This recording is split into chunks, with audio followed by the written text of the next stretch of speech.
A day in my life as a work from home mom, solo parent edition. Good day everyone, here's another glimpse of my day wrapped in a 3-minute vlog. It's finally day off and we have a mission today. So when I woke up, I got ready because we're doing something totally different. When the news of the earthquake exploded, I received a lot of messages checking kung okay lang ba kami kasi marami nga rin sa inyo ang nakakaalam na taga Cebu kami. So thank you for that. But also, marami rin nagbe-message na nanghihingi ng tulong. So nag-allocate ako ng konti and source out para makapagbigay ng konting tulong sa mga grabe ang impact sa nangyaring lindol sa North Cebu. I got ready kasi bibili tayo ng kaunting relief goods at ngayon nga lang ako nakapag-set ng schedule dahil day off ko naman at alam ko talagang it will take time para gawin to. I just wore something comfy today at kasama ko na rin si Cookie sa outfit check kong to. I just wore a top from Shein and pants naman from H&M then shoes from NB 530. Nagpaalam na ako sa mga chikiting ko dito at sabi ko pagkabait ka ha, buti naman hindi nangangagat ng mga gamit yan. At hindi ko muna gagamitin si Snoopy today kasi kailangan ng malaking space so ang sasakyan ng kapatid ko ang gagamitin namin. Passenger princess lang ako today at nag-lunch na rin kami dito sa SNR kasi nag-crave kami ng salad nila. Nasasarapan kasi kami pero feel ko ang dami nitong calories kahit salad ito pero cheat day namin ngayon kasi weekend naman. Ang third wheel lang rin ako niyan. Sanay na rin ako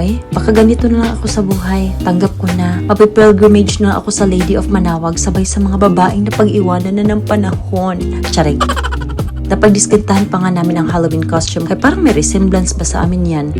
We just went to buy some sacks of rice here tapos lumipat kami sa ibang grocery to buy canned goods, noodles, coffee, and biscuits para mas marami kaming options and then we dropped it off sa kakilala ko ring content creator na si Michelle. So thank you so much talaga for the initiative as well. And when I posted it in my story, I didn't expect na maraming tao ang willing magbigay ng tulong so I realized, okay, gagawa pa tayo ng second batch because a lot of people are also sending some donations to help. I am just a tool para yung ibang nasa malayo na gustong tumulong ay makatulong so unti-unti kami nakalikom para this time tayo naman ang maghatid ng tulong dahil may mga offer rin for transportation saka magre-repack. So let's do this. Grabe ang lala ng traffic pag uwi namin so I just ordered food for our dinner at ang saya naman ni Jeff dahil ito rin talaga ang paborito niya. At dahil day off ko ngayon I can spend more time at night so lumabas kami kasama ng kapatid ko para kumain ng balot. Si Jeff ang may pinakamaraming nakain at 3 pa talaga ang naubos niya. I love that my day was purposeful and when I get home I feel a relief na nakapagpahinga na ako and sleep the entire night. I just had my usual skincare routine,